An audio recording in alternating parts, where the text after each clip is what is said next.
Maglulunsad ng malawakang bakunahan sa mga pampublikong paaralan ang Health Department sa susunod na buwan. Yan po ay para sa mga batang hindi nabakunahan laban sa iba't ibang sakit noong pandemic lockdown. At nakatutok si Ivan Mayrina. Noong 2021, sa kasagsagan ng pagharap sa COVID-19, naging pang-5 ang Pilipinas sa mga bansang may zero-dose vaccination sa mga bata. Sila yung di man lang nakatanggap kahit isang dose sa iba't ibang sakit dahil sa mga lockdown at kakulangan ng mga health worker. Kaya ang diskarte ngayon para makahabol, bakuna eskwela, pagbabakunang pagugulungin sa mga pampublikong paaralan simula October 7 at sa lahat ng Biyernes sa Oktubre.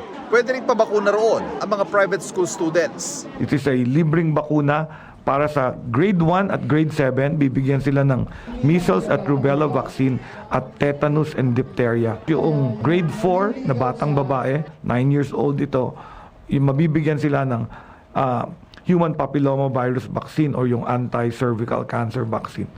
Ayon pa sa ulat ng Health Department sa Pangulo sa sectoral meeting sa Malacanang, halos 8 billion pesos ang pondo para sa mga bakuna sa taong 2025. 95% vaccination rate ang target.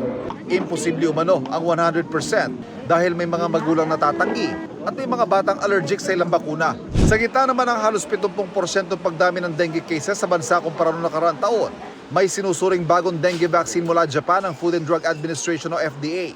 Pero kahit makapasa, hindi raw ito ibibigay sa lahat. You go to your physician, the physician will review your medical history or if your history of previous dengue and then probably do some serologic tests and then will recommend to you if that is needed. Para sa GMA Integrated News, Ivan Mayrina, nakatutok, 24 oras.